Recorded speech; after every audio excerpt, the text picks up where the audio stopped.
The night Amara realized she was dying, she was not bleeding. There were no wounds on her skin, no broken bones, no illness that doctors could name. Yet something inside her chest felt like it was slowly collapsing, like a house whose pillars had been eaten away by termites no one could see. And the strange part, everyone around her believed she was the luckiest woman alive. She lived in one of the biggest mansions in the city. She wore diamonds that sparkled like captured stars. She was married to one of the richest men anyone had ever known. To the world, Amara was living the dream. But sometimes, the most beautiful homes hide the deepest loneliness. And this is the story of the woman who lived in a palace of silence. 5 years earlier, the entire city had talked about Amara's wedding. People still talked about it. The bride price alone could have built a small hospital. The reception hall glittered with chandeliers imported from Italy. Musicians played through the night, while cameras flashed like lightning. Women whispered to each other in admiration. Ah, Amara has finished life. Her children will never know poverty. God has blessed that girl. Her husband, Chinedu Okafor, was one of the most powerful businessmen in the city. Oil contracts, investments, companies with his name on billboards across the country. When he smiled, people leaned closer. When he spoke, people listened. And when he chose Amara as his wife, the entire city believed she had won the greatest prize a woman could receive. Even Amara believed it. At first, the first months of marriage felt magical. Chinedu bought her everything: cars, designer bags, jewelry. Whenever she admired something in a store window, it appeared in their house days later. "You deserve the best," he would say. But slowly, Amara noticed something strange. Chinedu was always busy. Meetings, flights, phone calls, late-night deals. He left before sunrise and returned long after midnight. At first, Amara understood. "He is building our future," she told herself. But days turned into weeks. Weeks turned into months. And the mansion began to feel quiet. Too quiet. The house had 20 rooms. Yet most days, it felt empty. Amara woke up alone, ate breakfast alone, walked through hallways where her footsteps echoed against the marble floors. Servants moved around the house, but servants were not companions. Sometimes she turned on the television just to hear voices, because silence had begun to feel like a living thing creeping through the walls. When Chinedu finally came home late at night, he kissed her forehead. "How was your day?" he would ask. But before she could answer, his phone would ring, or he would sigh and say, "I'm exhausted. We'll talk tomorrow." But tomorrow rarely came. Whenever Amara visited her old neighborhood, people treated her like royalty. "Ah, look how she is glowing. Rich man's wife. You are blessed." Even her own mother smiled proudly. "My daughter is enjoying life." Amara would smile politely, but she had learned something painful. People love beautiful illusions. Once, she tried telling a friend that she felt lonely. The friend laughed loudly. "Lonely? In that mansion? Abeg, give me that problem." After that, Amara stopped explaining. One evening during their second year of marriage, Amara decided to surprise her husband. She cooked his favorite meal herself. She lit candles on the dining table. She wore the red dress he once said made her look beautiful. Then she waited. 9 o'clock, 10, 11, midnight. When Chinedu finally walked in, he looked at the table in surprise.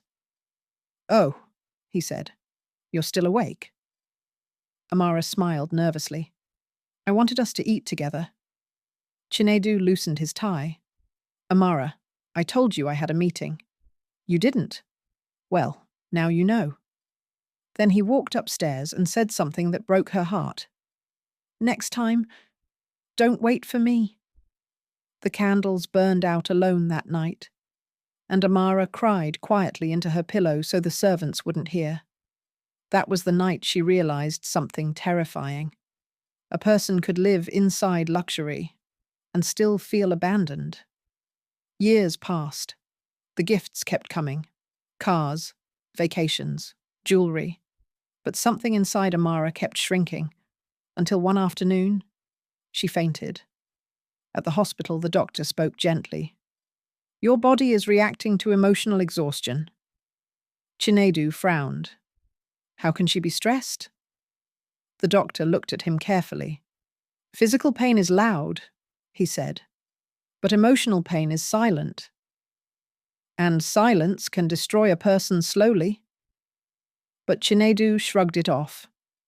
"Well, I provide her with everything she needs. She doesn't lack anything money can buy on earth." "She will be fine. Send me the bills, I have a meeting." Weeks later, Amara was invited to speak at a women's conference. The hall was full. Women whispered when she entered. "That's the billionaire's wife. She is so lucky." When Amara stepped onto the stage, the applause was loud. But when she began speaking, the room slowly became silent. People think I am the luckiest woman in this city. They say I have everything. But today I want to tell you something society never tells. Luxury can hide loneliness. You can sleep on the softest bed and still cry yourself to sleep. You can wear diamonds and still feel invisible. Society teaches women something dangerous, that if a man provides money, she must be grateful. But no one asks the real question, is she loved?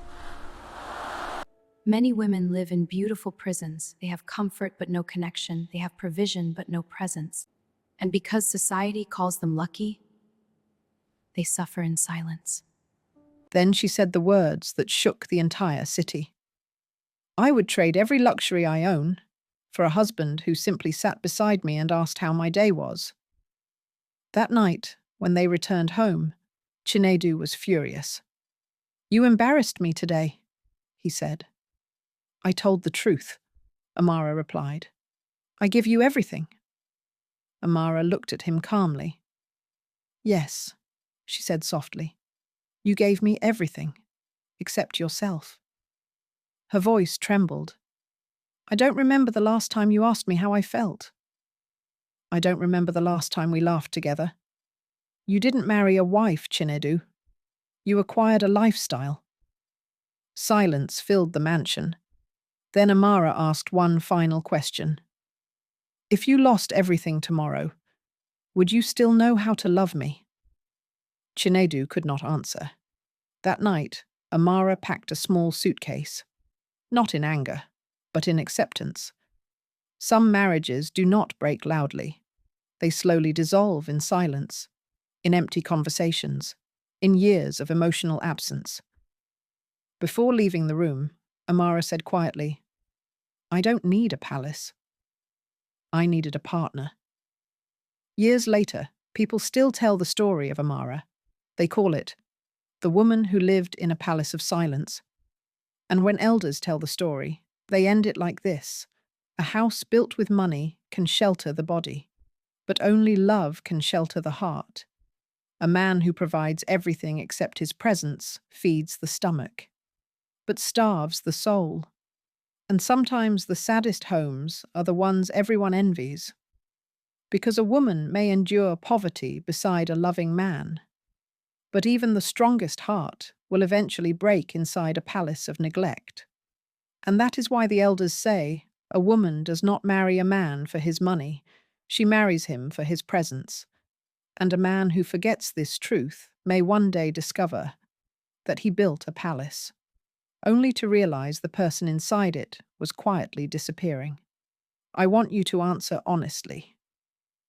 Do you think a marriage can survive without emotional connection, even if there is wealth and comfort? Tell me your honest opinion in the comments. Subscribe for more stories every week.